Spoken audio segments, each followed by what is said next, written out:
देखिए दोस्तों, मगही सुपरस्टार आशीष यादव का एक गाना है जो कि ये वाला गाना, और यह गाना जबरदस्त।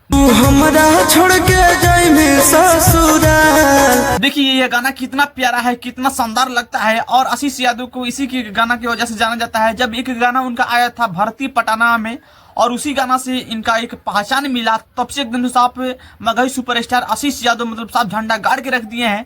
और ये वाला गाना सच में सुनने के बाद एकदम साफ दिल खुश हो जाता है, और जो भी व्यक्ति इस गाना को अगर सुन लेता है एकदम से उसका दिल साफ मोहित हो जाता है, एकदम से आंखें नम हो जाती है जब ऐसे गाना को वह सुन लेता है। बाकी यह गाना कमाल धमाल के है और जबरदस्त है। यह वीडियो देखने को मिलता है, और वीडियो क्वालिटी इसमें देखने को मिलता है कितना जबरदस्त, और इसमें आशीष यादव को देखने को मिलता है इतने बड़ा लुक में, तो साफ दिल खुश हो जाता है। और आशीष यादव नहीं किसी कंट्रोवर्सी में रहते हैं, नहीं किसी से विवाद करते हैं, लेकिन अभी के समय में थोड़ा सा गुंजन सिंह से इधर हो गया है, थोड़ा सा विवाद हो गया है। लेकिन इस विवाद में रह के भी कुछ ऐसा गाना ला दिए एकदम से, और यह भी गाना मतलब साफ जबरदस्त है।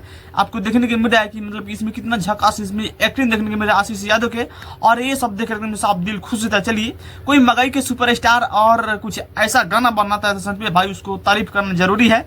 और यहाँ पे आशीष यादव जिस तरीके से यह गाना को लाए हैं जो कि बेवफाई गाना, और सच में यह गाना साफ दिल जीत लेता है। इस गाना को हम कितना भी तारीफ करें बहुत ही कम पड़ जाएगा जितना यह बेहतर गाना है। और आशीष यादव को देखने को मिलता है इतने बड़े लुक में, एकदम साफ दिल खुश होता है। बाकी इस गाना के बारे में आप क्या कह रहे हैं, आप लोग कमेंट की जरूर बताइएगा। अगर आप यहाँ तक वीडियो को देख लेते भाई एक बार चैनल को सब्सक्राइब तो कर लो।